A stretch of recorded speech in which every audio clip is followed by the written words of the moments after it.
Mike Tang was charged with child endangerment for leaving his 8-year-old son in this parking lot a mile from home. It was supposed to be a life lesson. The night where I dropped him off, I just wanted to reinforce that money is hard to earn, and if he doesn't do a good job at school, he could end up, doing something like this or sleeping out here where the homeless people sleep. He dropped him not far from the recycling area and walked away. Sometimes there's a guy there, and you see people on bikes. They look kind of ragged, could be homeless. Mike says his son Isaac had been slacking in school. The last straw was when Mike caught Isaac cutting corners on his homework by reading his little sister's book instead of his own. It's an 8-year-old kid who didn't read his book. Right. Why would you do that? Well, first of all, I've tried other things, right, and they didn't work.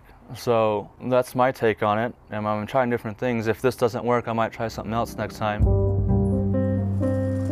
About 10 to 15 minutes after dropping Isaac, Mike sent Isaac's grandfather to go pick him up. It was 8 o'clock and getting dark. Turns out Isaac had already been picked up. He was in police custody.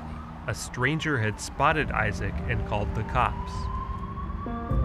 He said, why was I walking home? And did I know where my home was? And did you? You know how to walk home from the park?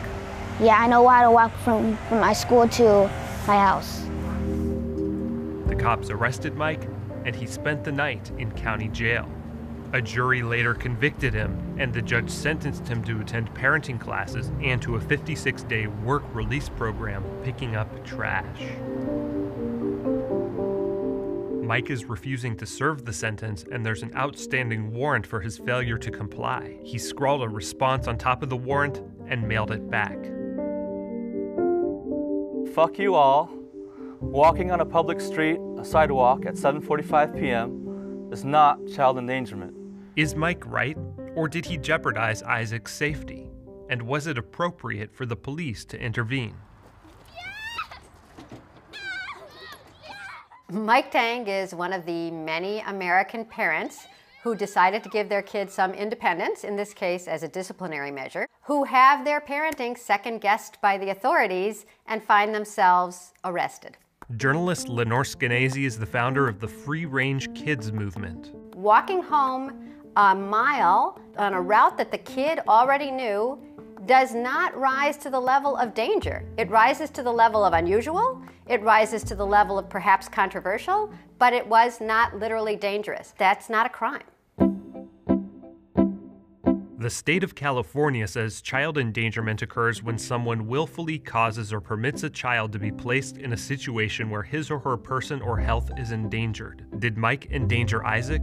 Their hometown of Corona has a remarkably low crime rate, and Isaac knew how to get home and properly use crosswalks. Police and county officials refused to comment for this story, but court transcripts from Mike's trial give us a sense of the arresting officer's thinking. Witness, in my opinion, if I was in your shoes, I wouldn't have left my child there. I have a 20-year-old daughter that I would not let her walk home. If a 20-year-old walking home in a safe town is not safe enough, what is?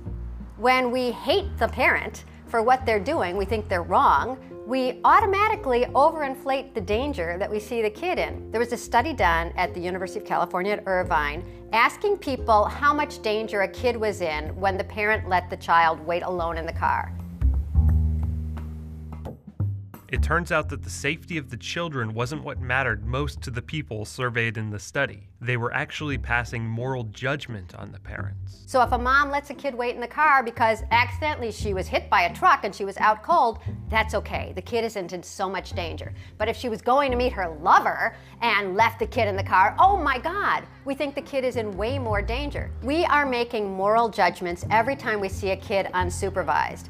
And the more we hate the parent for leaving the child unsupervised, the more in danger we think the kid is. Maybe this is not the way you would discipline your child, it's not the way I disciplined my kids, but he's trying his best. And to treat parenting like a spectator sport, and if you wouldn't have done it that way and I think that was wrong, nobody thinks that any other parent is raising their kids right. But if you're a cop and you have the power to arrest, and then you're a jury and you have the power to hang, you are giving too much power over an individual's parenting decisions to the state.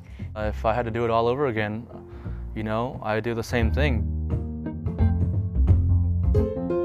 Because of his refusal to serve his sentence, Mike faces possible jail time.